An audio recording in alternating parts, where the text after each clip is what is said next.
The Ottomans, of course, make a mistake by not going into the into the Americas because of all the gold and silver that was found there that then was brought back, which then made these European empires wealthy. So by the time they're trying to get into Western Europe, those European empires are much wealthier than they were in the 1500s and are able to resist better, and also raising prices like crazy for items in what we call the Middle East and North Africa, which led to, by the time we get to the 19th century, a lot of the farms and a lot of the industry that actually, not industry, but a lot of the traded items that existed in the Middle East to be completely gone because they couldn't sell them at the prices in which people were able to buy things in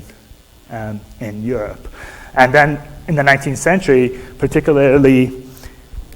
people in Syria and Lebanon start moving to the Americas, to the point that about 1 million people moved to the Americas from the region that's now Syria and Lebanon alone, Syria, Lebanon, Palestine, and Israel alone. The other way in which the early history of Islam in America is connected to the Atlantic world, and again refocuses us on the Atlantic world, is with the slave trade, the transatlantic slave trade, which had a huge impact on the history of Islam in Africa, in West Africa in particular.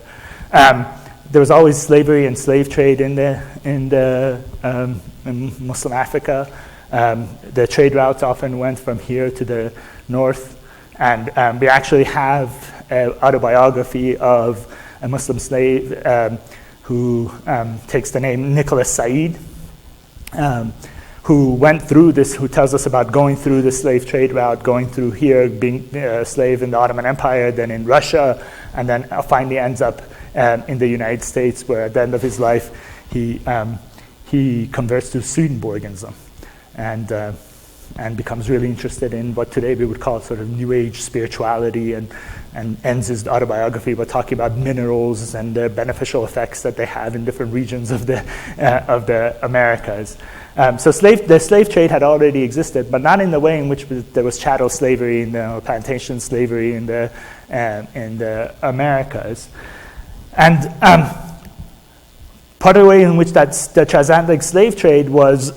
fed was through the warfare that was going on between various communities and states in West Africa. And just as the finding of gold made the European empires rich, the slave trade made some states, Muslim states in this region, very wealthy, which led to the expansion of these states, such as the Sokoto Empire, the Futa Toro Empire, the Futa Jalon Empire. By trading in guns and by trading and simply becoming wealthier, these Muslim states were able to gain greater territory and establish themselves. And the jihads of the 18th and 19th century in West Africa were very much fed by the slave trade, by the money that came in from the slave trade.